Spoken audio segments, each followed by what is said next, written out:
Bonjour, je m'appelle Sébastien Abric. Aujourd'hui, je vais vous présenter quelques astuces et on va dire une manière détournée d'utiliser l'outil de correction des tons directs.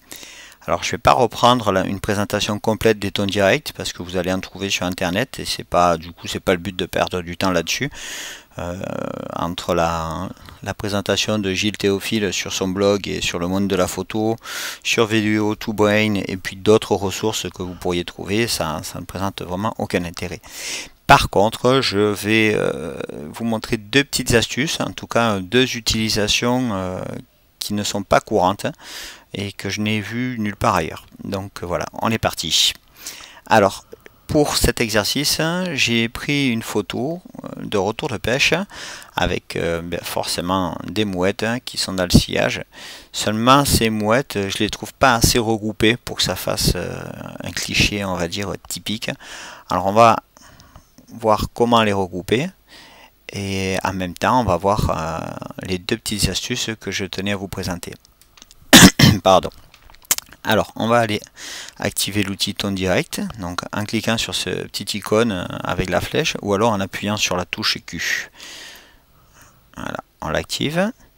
Alors, vous voyez, il y a dupliquer, corriger. Pour cet exercice-là, je vais utiliser la fonction corriger. La fonction dupliquer est parfois judicieuse pour, on va dire, copier certains éléments. On va le voir, mais je préfère je préfère l'utilisation de la fonction corriger parce que Lightroom va calculer les tons, la couleur des tons qui se trouvent autour de l'objet dupliqué pour les mettre en adéquation. Donc on va regarder ça tout de suite. Alors pour corriger et utiliser l'outil ton direct, généralement ce que l'on fait c'est que hop, on clique, avec la touche H. C'est plus facile pour activer, pour visualiser les petites bulles. Donc on clique, vous avez vu, et voilà. Ensuite on se déplace si besoin, ou on déplace ici, on change la taille. Alors je vais les supprimer et je vais vous montrer qu'il est possible de travailler autrement. Alors j'ajuste la taille avec la molette de ma souris, ou alors il faut passer par le curseur. On verra tout à l'heure comment utiliser une troisième méthode. Alors ce que je vais faire, c'est que je vais rajouter des mouettes par ici. Alors pour ajouter la mouette par ici, moi je vais me mettre ici, je vais enfoncer le bouton droit de ma souris et je vais le maintenir enfoncé. Et je vais aller chercher la mouette que je veux placer. Vous voyez? Si jamais je fais dupliquer, on se trouve avec un petit halo autour, un petit halo foncé. Vous le voyez peut-être pas, mais si vous faites l'essai sur une photo, vous verrez, c'est flagrant. On va lever. Ouais, ici on le voit pas très bien. Par contre, si on fait corriger, on va vraiment, Lightroom va vraiment appliquer une correction des tons et ne va, on va dire, dupliquer que la mouette.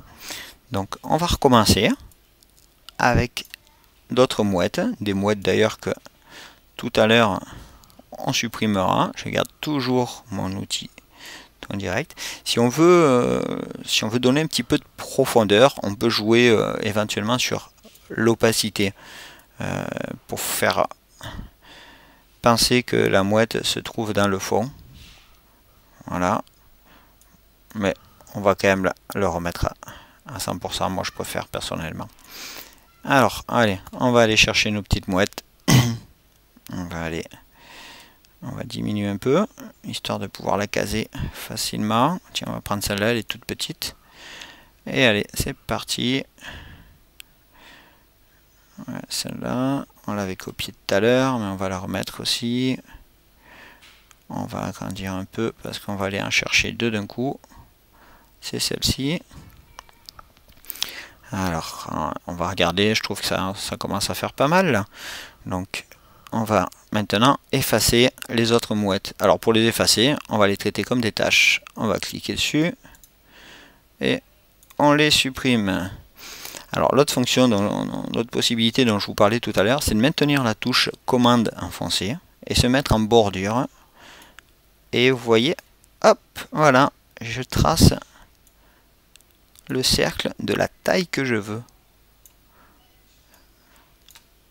Voilà. Ici on l'élève. Là on a une belle batterie que l'on va copier. Ouais, on va, hop là, j'ai appuyé un petit peu trop vite. Je maintiens. On va aller chercher les deux là, elles sont belles. On les met là. Ensuite, ce qu'on fait, c'est que... Oh, celle-ci, pourquoi pas les laisser? Non, on va les descendre un petit peu. Voilà, je descends celle-là. Je descends celle-là. Voilà, maintenant qu'elles sont copiées, ah ben, on va les effacer. C'est tout simple. Hop. Hop, la petite, elle est là. Celle-là, elle est là. Voilà. Alors, on va lever les petits points. Et pour préjuger un peu plus facilement du résultat, on va comparer avant et après. Alors, voilà. Avant et après. Une petite différence de teinte, vous inquiétez pas, c'est dû à mon logiciel de capture. Voilà, j'espère que cette petite présentation vous aura été utile et puis qu'elle vous servira dans le futur. Je vous dis à tous au revoir et à très bientôt.